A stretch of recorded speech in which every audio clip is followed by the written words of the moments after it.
दोस्तों, आप सभी लोगों का नए साल की हार्दिक शुभकामनाएं। हमारे यूट्यूब चैनल इंडिया अकेडमी 0.2 के माध्यम से आपको आज दे रहे हैं मैकियावेली, पाश्चात्य दार्शनिक मैकियावेली की जो संक्षिप्त परिचय है और मेन जो तथ्य हैं वे हो गए। और आपको मिलेंगे संपूर्ण कोटेशन जो परीक्षाओं में पूछे जाते हैं। और आपको कई किताबों का कलेक्शन कर कर यहाँ पर हम दे रहे हैं जो एनसीईआरटी की बुक से है। और यह आप लोगों के लिए बहुत महत्वपूर्ण है क्योंकि टीजीटी पीजीटी की परीक्षा में इसका जो समावेशन होता है वो 50% का होता है। तो इसको आप ध्यान से देखिए और इसको नोट्स बनाइए क्योंकि ये इतनी बेहतर चीजें हैं जो खोजने से आपको कई किताबों में से खोजना पड़ेगा, जबकि हम ये कलेक्शन कर कर आपको हम भेज रहे हैं। ठीक है दोस्तों, देखिए मैकियावेली जो था, मैकियावेली का जो मानव था उसने कहा था कि मैकियावेली ने कहा कि मनुष्य जो है स्वभाव से ही दुराचारी, स्वार्थी, लोभी, कपटी होता है। इसलिए उस पर हमें निरंकुश लगाने के लिए राजा को जो है निरंकुश होना चाहिए। मीन्स कानून का कठोरता से पालन कराने का विचार दिया था मैकियावेली ने। क्यों? क्योंकि जो उनका मानव था वो स्वभाव से ही बड़ा दुराचारी, स्वार्थी, लोभी, कपटी होता था। तो आज हम उन्हीं के बारे में बात करेंगे। कीवर्ड जान जाइए कि मैकियावेली का जो था मानव बहुत ही दुराचारी, लोभी, स्वार्थी और धोखेबाज प्रवृत्ति का था। इसलिए राजा को एक शेर का साहस होना चाहिए और उसमें एक लोमड़ी की चालाकी भी होनी चाहिए, ताकि उसके राज्य में होने वाले जो चापलूसी होती है या जो प्रशासनिक व्यवस्था को खराब करती है तो उसका वो आसानी से पता लगा सके। तो चलिए इसी के बारे में अध्ययन करते हैं। एक छोटा सा वीडियो है, अगर आप नए हैं तो लाइक सब्सक्राइब कर दीजिए और यहाँ से आपको वीडियो जितने भी दार्शनिक है सबको मिलते रहेंगे। ठीक है, तो बिना देरी किए चलते हैं। देखिए, मैकियावेली को कहा जाता है पुनर्जागरण का जनक। पुनर्जागरण का जनक जो है मैकियावेली को कहा जाता है। और युग का शिशु कहा था डनिंग ने। और एक बात और इन्होंने कहा था कि प्रत्येक जो दार्शनिक है सब अपने समय के शिशु होते हैं। तो यहाँ पर भी कोटेशन आ सकता है, उसको ध्यान दीजिएगा। संक्षिप्त परिचय में देखते हैं जन्म। इनका जो जन्म है 1469 ईस्वी में हुआ था। और कहाँ पर हुआ था? तो इटली में। और मृत्यु हो गई थी 1527 ईस्वी में। तो कभी कभी पेपर में दार्शनिकों के जन्म स्थान पूछ लेता है, उनका वर्ष पूछ लेता है। तो इसको भी आप नोट्स करते चलें कि जन्म जो है 1469 ईस्वी में हुआ था और स्थान था इटली के फ्लोरेंस शहर में हुआ था। और मृत्यु हो गई थी 1527 में। इनकी जो प्रसिद्ध पुस्तक है, प्रसिद्ध पुस्तकों में एक पुस्तक है प्रिंस, दूसरा डिस्कोर्सेस और एक है युद्ध की कला। और प्रिंस सबसे महत्वपूर्ण पुस्तक रही इनकी और उन्हीं की वजह से जो है इनको पुनर्जागरण का जनक कहा गया। और इसमें महत्वपूर्ण तथ्य क्या है देख लीजिए। प्रिंस की जो तुलना है वो चाणक्य के अर्थशास्त्र से की गई थी। अर्थशास्त्र जो चाणक्य लिखा गया था यह राजनीति पर लिखा गया था। तो चाणक्य के जो अर्थशास्त्र है उसकी तुलना प्रिंस की तुलना जो है अर्थशास्त्र से की गई थी। ये भी क्वेश्चन बार बार आता है। आगे है कि राज्य शब्द का सर्वप्रथम प्रयोग जो है मैकियावेली ने किया था। यह भी पूछ सकता है राज्य के लिए स्टेट का प्रयोग किसने किया था सबसे पहले? तो था मैकियावेली। मैकियावेली ने ही सबसे पहले इसका प्रयोग किया था। और दूसरा है कि राजनीति को धर्म से अलग करने वाला प्रथम विचारक कौन था? तो प्रथम विचारक था आपका मैकियावेली। राजनीति को धर्म से उन्होंने क्या किया था? अलग करने वाला था या अलग कर दिया था, सही।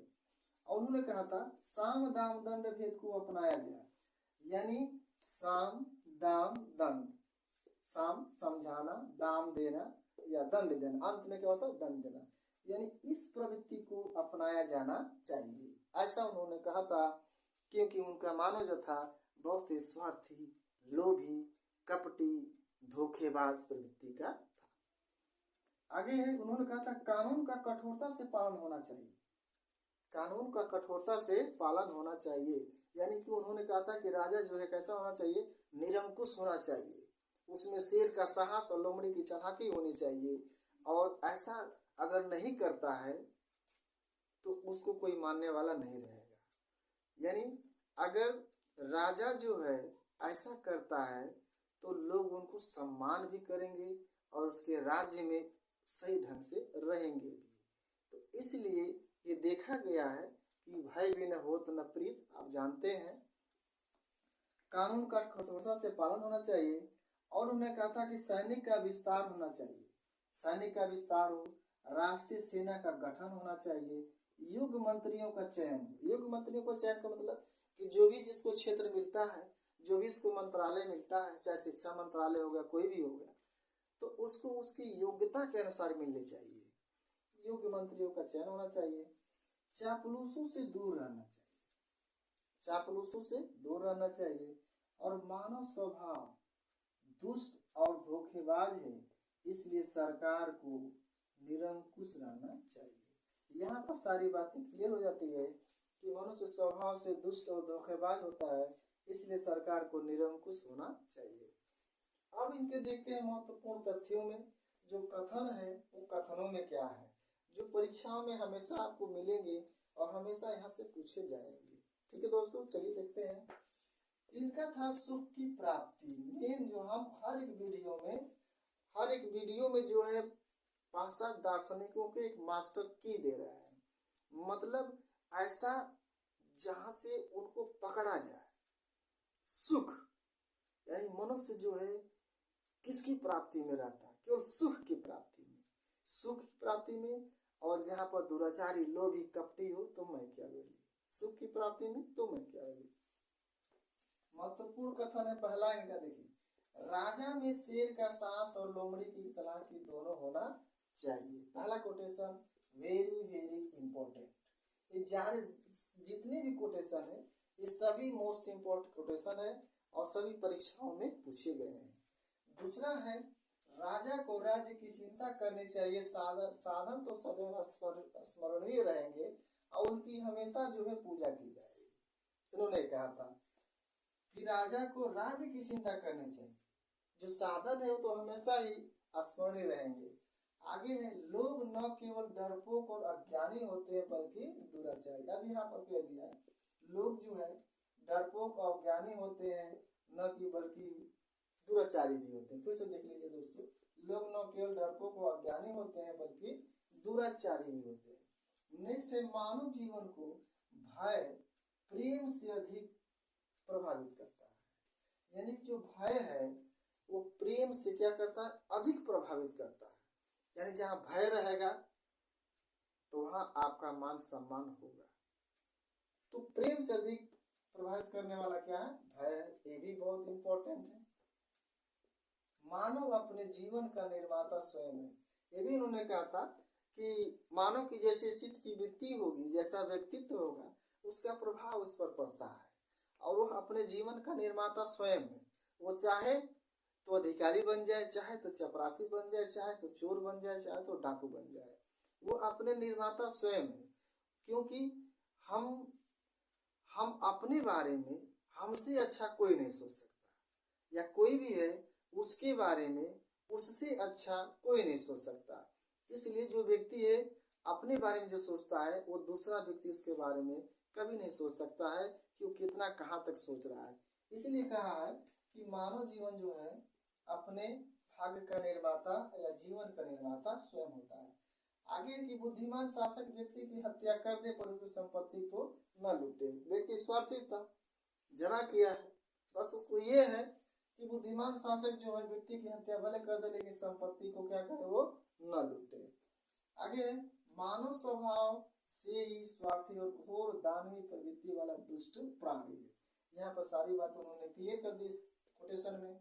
आगे मनुष्य को केवल एक लक्ष्य, क्या है लक्ष्य, सुख की प्राप्ति। यानी मानव का एक लक्ष्य क्या है, वह है सुख की प्राप्ति। अभी हमने बताया कि मानव का एक लक्ष्य है सुख की प्राप्ति। अगला है समाज में विधायक या कानून निर्माता की आवश्यकता जरूरी है। ये रहेंगे तभी कानून बनेगा और कानून का पालन किया जाएगा। दो प्रकार के शासन, राजतंत्र और गणतंत्र की व्यवस्था हो। इन्होंने कहा था कि दो तरह के राजतंत्र और गणतंत्र की व्यवस्था होनी चाहिए, शासन व्यवस्था। ये राजतंत्र क्या होता है, जहाँ पर शासन राजा का होता है वो राजतंत्र होता है, और जहाँ पर शासन जनता का होता है उसे हम गणतंत्र कहते हैं। तो यहाँ पर इन्होंने दो प्रकार के शासन व्यवस्थाओं का वर्णन किया है। ध्यान दीजिएगा, पेपर अगर पूछता है कि राजतंत्र गणतंत्र की व्यवस्था का किसने प्रतिपादन किया था, तो वो मैकियावेली ने किया था। आगे है, नेक्स्ट है, अपनी संपत्ति छीनने वालों की अपेक्षा एक व्यक्ति अपने पिता के हत्यारे को सुगमता से क्या करता है, माफ कर देता है। हत्यारे को सुगमता से क्या करता है, माफ करता है। यानी भैया संपत्ति हमारा छीनने वालों की अपेक्षा जो है एक व्यक्ति जो है अपने पिता के हत्यारे को भी माफ कर देता है। यानी कि वहां पर क्या है, उसकी संपत्ति सबसे सर्वोपरि है। क्यों? क्योंकि वह क्या है, लोभी है, और लोभी है, स्वार्थी है, इसलिए उन्होंने कहा। आगे है, राज्य एक अस्वाभाविक संस्था है। राज्य के बारे में उन्होंने उदाहरण दिया था कि राज्य एक अस्वाभाविक संस्था है और राज्य के संविदा सिद्धांत का प्रतिपादन करने वाला कौन है, तो वह है आपके मैकियावेली। तो ठीक है दोस्तों, यहाँ तक ले आपका कंप्लीट हुआ। ये सारे के सारे जितने हैं महत्वपूर्ण तथ्य इसको नोट करिए और सारे कोटेशन आप नोट करिए। अगर परीक्षा में अच्छे नंबर गेन करना चाहते हैं तो सारे क्वेश्चन तो आते ही हैं, आपको संविधान से आएगा, अन्य जगह से क्वेश्चन आपको आते हैं, लेकिन जो कोटेशन होता है ये कोटेशन सबको नहीं आते। तो इसलिए भीड़ से आगे निकलने के लिए आपको कुछ करना होगा, और अभी से 2 नंबर 4 नंबर 5 नंबर 10 नंबर जहाँ से मिलता है वहाँ से आप अचीव करिए, उसको इकट्ठा करिए, और वही जो नंबर होता है आपका आगे तक ले जाता है। ठीक है दोस्तों, तो यहाँ तक ले हो गया आपका मैकियावेली। अगले बार हम किस दूसरे पाश्चात्य दार्शनिकों के ऐसे ही महत्वपूर्ण तथ्य और कोटेशन लेकर के आप लोगों के लिए प्रोवाइड करते रहेंगे। बस आपसे अनुरोध है, अगर आप नए हैं तो एक लाइक सब्सक्राइब जरूर कर लें, और जब भी हम वीडियो डालें तो आप तक ले पहुँचता रहे। ठीक है दोस्तों, तो यहाँ तक ले आप लोगों ने देखा, आप लोगों का बहुत बहुत धन्यवाद।